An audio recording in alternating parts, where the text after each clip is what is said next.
ونعوذ بالله من شرور أنفسنا ومن سيئات أعمالنا من يهده الله فلا مضل له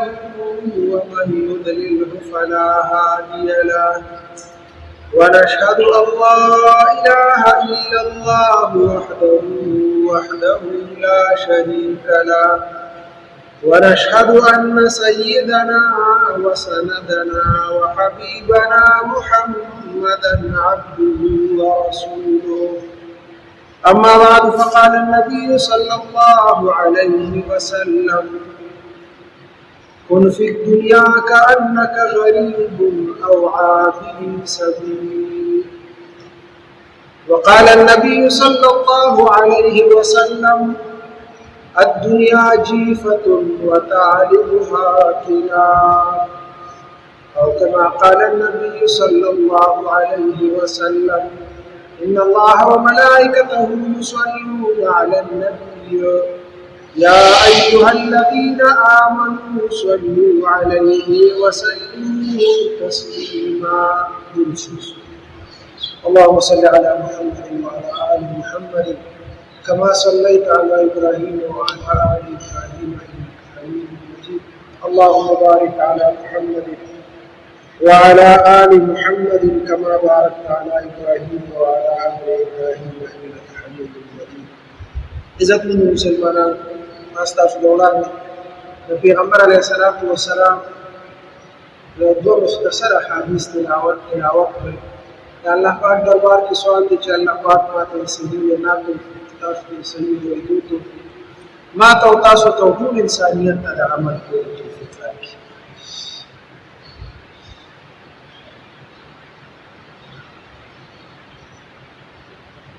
دا قرآن او حدیث پرانا کې علماء لیکلي چې په دنیا کې هوښیار سړی عقلمن سړی او مضبوط سړی کوم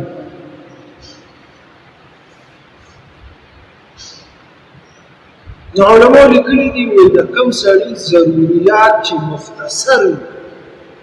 دا سړی سټرانګ دی دا طاقتور دی دا چې دی هوښیار دی دا عقلمن چې خپل ضروريات مختصر وساتي د ضرورياتو کم ساتلو دا مطلب نه دی چې دولت دی وسره کوي نه صحابه سره به دا کوډي د سو ضرورت خو ضروريات په یو قجوله به ضرورت پوره کېده نه خجورو د پانو نه به ځان له پیزار جوړو هغه خپل ضرورت پوره کړو قیمتي تړو کوشش نه کو دي چې به غني ورکړي را دیوان به باندې ضروريات کم ساتل چې څومره ضرورت کمی بس دنیا سره به تعلق کمی او آخرت سره به زیات نو علماء دغه خبره لیکلې ده چې هوښیار سړی عقلمن سړی هغه دی او مضبوط سړی په دنیا کې دی بزان حسابي چې دا ضرورت هغه تاریخ لیکلی د صحابه په دور کې د دې افغانستان نوم سجستان دې ته سجستان او د ترکو یو راجا په دې باندې حکومت کو او هغه بود مذهب بود پرست دا افغانستان د حضرت عثمان رضی الله تعالی عنہ او د حضرت امیر معاویه رضی الله تعالی عنہ په زمانہ کې فتح شوی هغوی فوجونه راغلل صحابه کرام راغلل او افغانستان یې فتح دی بادشاہ سره دی راجا سره معاهده وکړه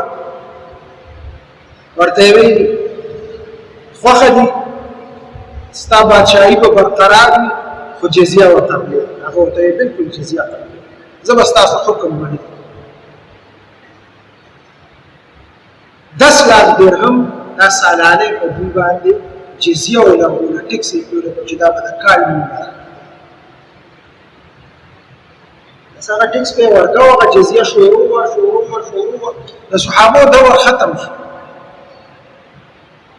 بنو امیه دور را د بنو امیو په دور کې یزید ابن عبد الملک چې کله خلیفہ شو نو هغه کسان راولېږل چې لاړ شي او د افغانستان چې کوم حکومت ته او زموږ په کومه ټیکس ته جزیه ده هغه ترې راوړی هغه پیسې چې راغله نو هغوی ورته ویل هغه خلک کوم ځای دي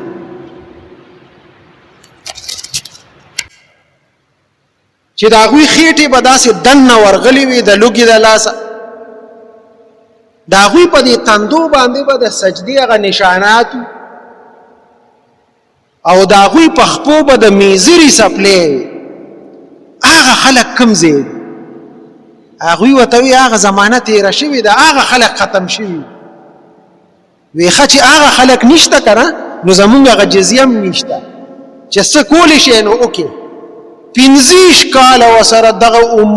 بنو امیه وجنګېدل خو افغانستان یې فتح نه کړه د هغوی نه یې وانه غوښته